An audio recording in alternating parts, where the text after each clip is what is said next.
जीवन में कुछ भी स्थायी नहीं है।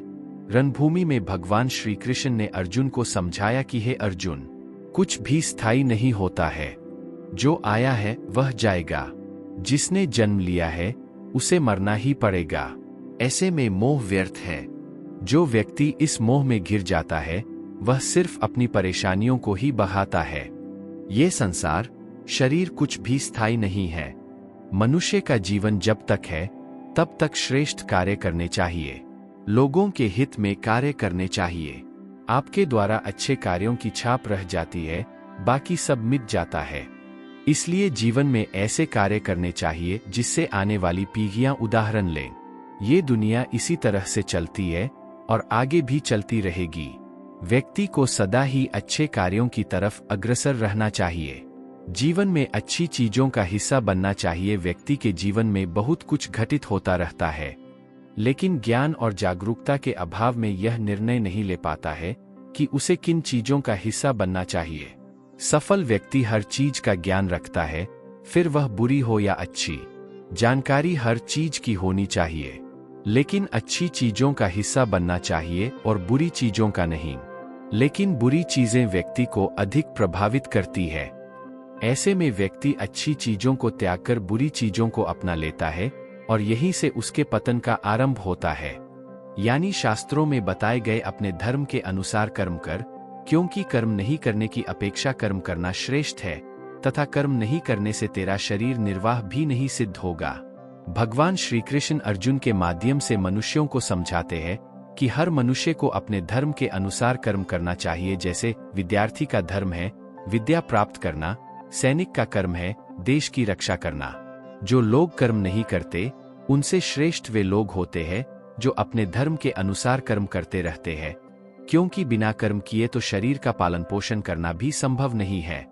जिस व्यक्ति का जो कर्तव्य तय है उसे वो पूरा करना चाहिए। यानी श्रेष्ठ व्यक्ति जैसा आचरण करते हैं, सामान्य व्यक्ति भी ऐसा ही आचरण करने लगते हैं। श्रेष्ठ व्यक्ति जिस कर्म को करता है उसी को आदर्श मानकर लोग उसका अनुसरण करते हैं। भगवान श्री कृष्ण ने बताया है कि श्रेष्ठ पुरुष को सदैव अपने पद व गरिमा के अनुसार ही व्यवहार करना चाहिए, क्योंकि वह जिस तरह का व्यवहार करेगा सामान्य व्यक्ति भी उसकी नकल करेगा। जो काम श्रेष्ठ पुरुष करेगा सामान्य व्यक्ति उसी को अपना आदर्श मानेंगे। उदाहरण के तौर पर अगर किसी संस्थान में उच्च अधिकार पूरी मेहनत और निष्ठा से काम करते हैं तो वहां के दूसरे कर्मचारी भी उन्हीं की तरह काम करेंगे। लेकिन अगर उच्च अधिकारी काम नहीं करेंगे तो कर्मचारी उनसे भी ज्यादा आलसी हो जाएंगे। यानी ज्ञानी पुरुष को चाहिए कि कर्मों में आसक्ति वाले अज्ञानियों की बुद्धि में भ्रम अर्थात कर्मों में अश्रद्धा उत्पन्न नहीं करे, किंतु स्वयं परमात्मा के स्वरूप में स्थित हुआ और सब कर्मों को अच्छी प्रकार करता हुआ उनसे भी वैसे ही कराए।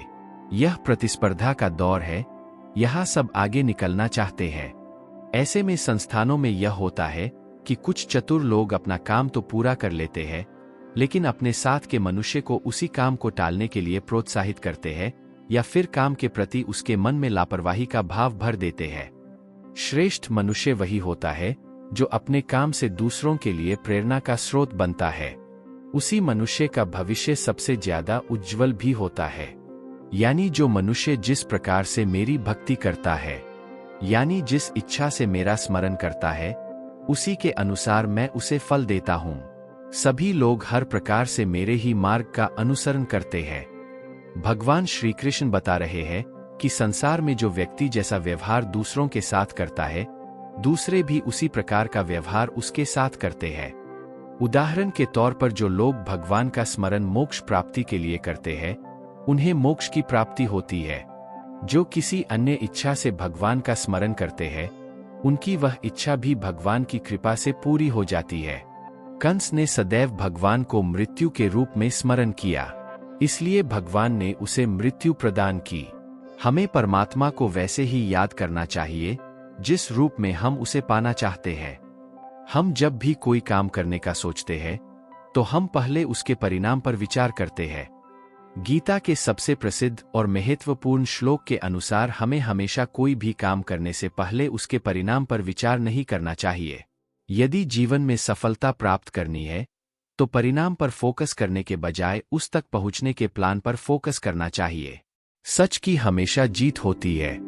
ये आपने कई बार सुना होगा कि सच परेशान हो सकता है, लेकिन हार नहीं सकता।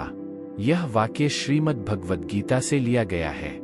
इसके द्वारा श्री कृष्ण यह कहते हैं कि हमें हमेशा सही काम करना चाहिए और जो भी हम काम करते हैं उसे पूरी ईमानदारी के साथ करना चाहिए। यदि आप सही काम पूरी ईमानदारी से कर रहे हैं तो हो सकता है कि आपको शुरुआत में सफलता ना मिले, लेकिन देर सबेर आपको सफलता जरूर मिलेगी। सब कुछ किसी कारण से होता है। गीता में श्री कृष्ण कहते हैं कि हर काम, हर परिस्थिति के पीछे कोई न कोई कारण जरूर होता है। यदि आपके जीवन में दुर्भाग्य है या आप असफल हो रहे हैं तो इसके पीछे भी जरूर ही कोई कारण होगा। आपको बस यह करना है कि अपनी असफलताओं से सीखकर आप अपने काम करने के तरीके को बदले, तब आपको सफलता जरूर मिलती है। श्रीमद् भगवद गीता को पहली बार अर्जुन ने सुना था। उसके बाद आज तक असंख्य लोग श्रीमद् भगवद गीता से सीख लेकर अपना जीवन सुधार चुके हैं। गीता के 18 अध्यायों में लिखा प्रत्येक श्लोक आपको कोई ना कोई सीख अवश्य देता है। यदि आप उसे पढ़कर समझने का प्रयास करें तो आपकी सफलता निश्चित है। वीडियो के अंत में लाइक, शेयर, सब्सक्राइब का बटन क्लिक करना ना भूलें और अगर हमारा वीडियो पसंद आए ज़्यादा से ज़्यादा शेयर करें। धन्यवाद।